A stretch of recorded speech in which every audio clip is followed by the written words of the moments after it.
So today at Rocky Point Boat Worx, we're going to pick up where we left off last week on the Suzuki service. Today we're going to do spark plugs and gear oil change. Perfect. He's going to stand around and watch Dave. I'm going to go ahead and tackle taking out that stinky lower unit oil. Someone's got to do it. Yeah, man. So when you're going to drain your lower unit fluid, I always like to take the lower plug out first, and then I'll take the top plug out. This way you don't get doused in nasty gear oil, right?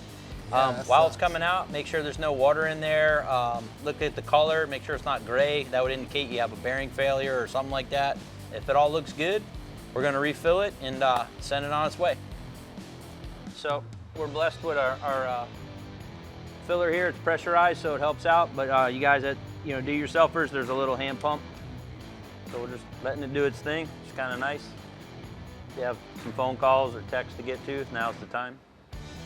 All right, so while we're filling it, Suzuki recommends that you tuck that motor all the way up in there while you're filling it. This allows any air bubbles that may get trapped in there to get purged out while you're pushing it through with your oil fill.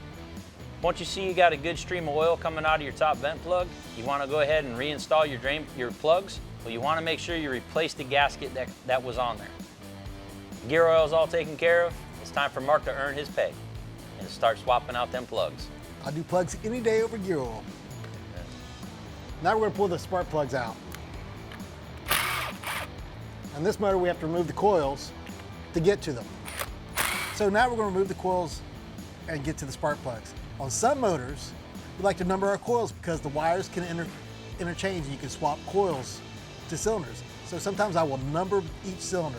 On this particular motor, we don't have that issue, but be careful on your application.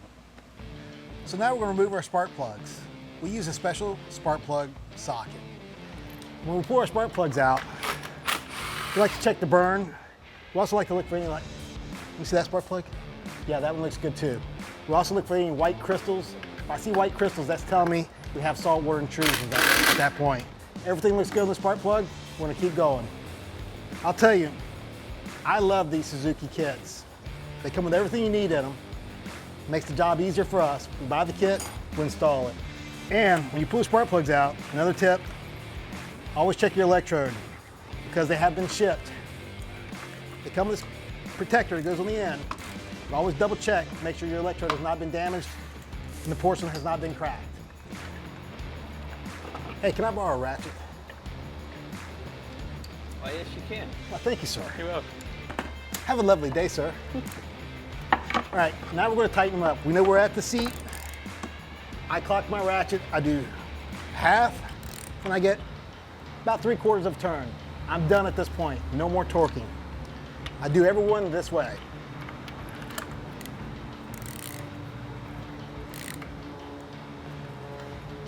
And you might not get a full 3/4 turn, don't force it.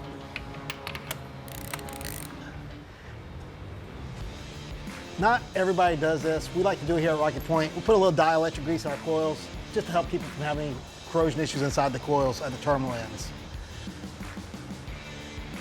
Little dab will do you.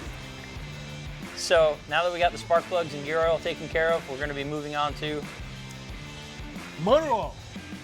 the lifeblood of the engine. See you next week.